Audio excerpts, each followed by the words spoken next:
Nah, bagaimana nyatanya hari ini di situasi pandemi dan upaya mendorong kemandirian desa? Tentu tak jarang upaya membangun kemandirian desa ini masih berbenturan dengan beberapa hal. Misal, politik kebijakan dan juga politik anggaran yang dilakukan oleh pemerintah pusat. Desa bicara. Desa bicara. Desa bicara. Desa bicara. Halo kawan-kawan, kembali lagi di channel YouTube Desa Bicara. Kali ini kami dari Desa Bicara ingin mengajak kawan-kawan di desa, Bapak Ibu di desa untuk berdiskusi melihat hal yang bisa kita dorong ke depannya. Bergerak dari situasi pandemi begitu ya. Mungkin sambil menyiapkan kopinya ya. Silakan ngopi kawan-kawan dan Bapak Ibu sekalian. Nah, yang ingin kami sampaikan dari Desa Bicara merupakan atau terkait dengan kemandirian desa. Sebenarnya ini berangkat dari kegelisahan situasi gitu ya, di mana pandemi kita tidak bisa memprediksi sampai kapan. Mulai dari Maret 2019 hingga saat ini dampaknya begitu banyak. Tidak hanya soal kesehatan, penanganan kesehatan, kebijakan kesehatan, namun juga berkaitan dengan perekonomian negara dan perekonomian masyarakat di desa. Bahkan beberapa kebijakan negara pun terpengaruh karena situasi pandemi ini. Belum lagi perkembangan kehidupan masyarakat di desa semakin tinggi dan terus bergerak. Walau dalam situasi pandemi, masyarakat di desa ya tetap melakukan kegiatan dan aktivitasnya begitu ya. Termasuk juga kemudian melakukan penyesuaian gitu, termasuk peran sosial kemasyarakatan sedikit berubah gitu ya. Adaptasi situasi dalam kondisi krisis di masa-masa pandemi dengan kebiasaan-kebiasaan yang baru gitu ya, yang sebenarnya juga sudah dilakukan di desa. Nah, dua hal ini tentunya menjadi pendorong keharusan menurut kami Desa Bicara, keharusan bagi desa untuk mendorong satu kebijakan kemandirian desa. Nah, ini yang harus dikerjakan ke depannya gitu. Kalau ingin desa-desa kita di Indonesia, tidak hanya di Jawa Bali tapi di Sumatera, Kalimantan, Sulawesi, Papua harus memiliki satu visi kebijakan tentang kemandirian desa. Nah, sebenarnya kemandirian desa ini berkaitan tentang apa gitu? Mengapa dengan kemandirian desa? Kemandirian desa yang kayak mana?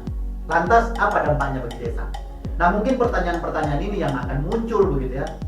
Kami mendorong kemandirian desa ini untuk apa dan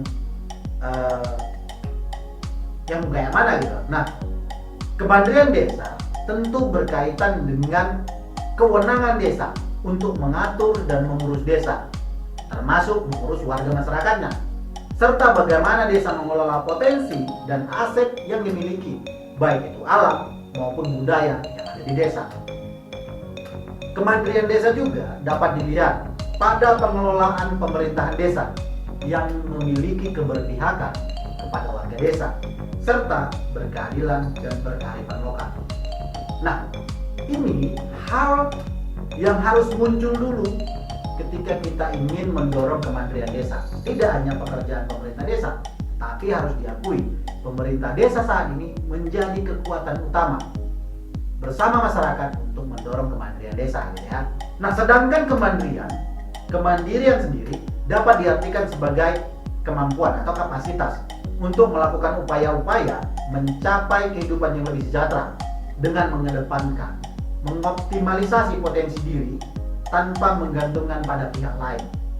Kemandirian dapat juga dimaknai adanya emansipasi, inisiatif, prakarsa, kemauan motivasi dari dalam diri untuk melakukan upaya-upaya mencapai kehidupan yang sejahtera secara berkelanjutan. Tentu dengan demikian, kemandirian desa berpusat pada kapasitas dan emansipasi lokal seperti kemampuan, prakarsa, dan gerak desa secara kolektif dalam mengembangkan potensi dan aset yang dimiliki. Kalaupun ada keterlibatan dari pihak luar, ya, maksudnya tidak hanya pemerintah desa dan masyarakat, misalkan kalau ada lembaga-lembaga yang juga ingin mendorong kemandirian desa, sebenarnya lebih bersifat memperkuat dan memberi dukungan energi bagi desa untuk dapat mencapai kemandirian desa. Ini juga yang harus jadi perhatian Bapak Ibu dan kawan-kawan yang sedang menguatkan desa. Nah, jangan dilupakan kemandirian desa ini juga berkaitan erat dengan adanya partisipasi masyarakat. Adanya jaminan partisipasi masyarakat menjadi hal mutlak dalam membentuk dan menguatkan kemandirian desa. Tentu dapat terwujud apabila ada kerjasama antar elemen masyarakat, baik itu masyarakat dengan masyarakat maupun masyarakat dengan pemerintah desa, dengan memberdayakan kemampuan sumber daya manusia yang memanfaatkan potensi yang ada di desa. Partisipasi masyarakat ini berkaitan dengan kemampuan pemerintah desa dalam menciptakan ruang-ruang demokratis bagi masyarakat desa untuk menyampaikan, memberikan masukan, memberikan ide, gagasan, bahkan kritikan tanpa ada tekanan dan ancaman. Jadi, partisipasi masyarakat ini bukan hanya sekedar diundang datang hadir gitu. Tidak, tapi juga dimintakan pendapatnya, diberi kesempatan, dikasih ruang untuk menyampaikan tanpa harus ada tekanan dan ancaman gitu. Nah, ruang-ruang inilah, ruang-ruang demokrasi yang seperti ini yang harus diciptakan oleh pemerintah desa agar kemudian partisipasi masyarakat muncul dan menguat, tentu untuk memberi masukan bagi kemandirian desa. Nah, bagaimana nyatanya hari ini di situasi pandemi dan upaya mendorong kemandirian desa? Tentu tak jarang upaya membangun kemandirian desa ini masih berbenturan dengan beberapa hal. Misal, politik kebijakan dan juga politik anggaran yang dilakukan oleh pemerintah pusat. Nah, politik kebijakan ini kayak mana? Misalkan ada beberapa kebijakan dari kementerian yang kemudian hanya membuat desa berfokus pada laporan-laporan yang dibutuhkan oleh kementerian, tidak berfokus pada upaya mendorong kebijakan kemandirian di desa. Sedangkan politik anggaran ini berkaitan dengan refocusing anggaran gitu ya. Nah, ya desa kemungkinan besar di tahun depan akan sulit untuk mengelola dana desanya, dalam artian ya sudah banyak di refocusing anggaran dari APBN ya. Nah, maka desa harus mencari inisiatif agar desanya bisa mandiri juga dalam hal pendanaan. Dalam artian bukan tidak menginginkan atau tidak mengharapkan kebijakan dari APBN ya, tapi minimal desa tanpa dana desa gitu ya bisa mandiri lah gitu ya. Nah, ini yang harus dipikirkan secara baik-baik dan secara menyeluruh oleh pemerintah desa maupun oleh masyarakat desa. Sebut saja contoh tadi, misalkan dana desa yang dikebiri melalui kebijakan pendataan SDGs desa. Atau bisa kita ambil contoh juga bagaimana pelemahan kewenangan desa dalam mengatur dan mengurus desa dengan menetapkan berbagai aturan teknis dengan berbagai draft laporan. Sehingga usulan dan aspirasi yang bersumber dari kearifan lokal desa tidak muncul dalam program atau perencanaan pembangunan di desa.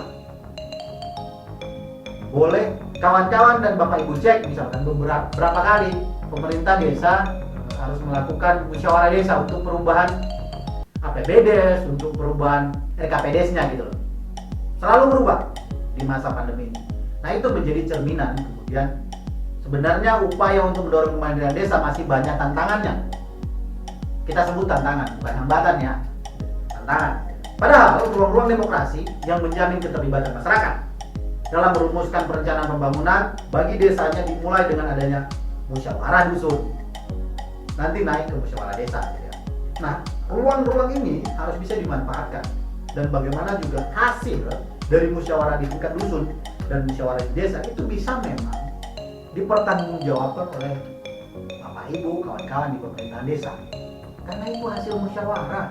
Sayangnya ruang-ruang demokratis ini hasil dari musyawarah desa. Terkadang dan tak jarang pemerintah desa selalu dijebak di antara kepentingan, bagaimana kepentingan pemerintah pusat dalam hal ini penguasa untuk mengatur dan mengurus warga desanya, bukan bagaimana melaksanakan perencanaan pembangunan yang sudah dibahas secara demokratis melalui musyawarah desa. Ini kenyataan di lapangan begitu. Nah, mungkin kawan-kawan, Bapak Ibu di desa harus juga kembali melihat itu gitu ya. Karena kemandirian desa dimulai dari kapasitas dan kemampuan pemerintah desa untuk mengatur dan mengurus warga masyarakat di desa. Kita mulai dari sana ya.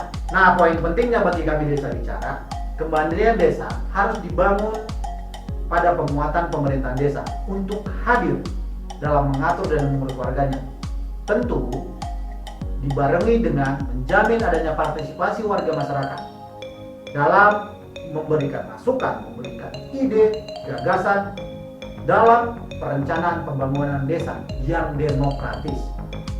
Ruang-ruang partisipasi yang demokratis ini antara lain bisa berbentuk musyawarah dusun, musyawarah desa.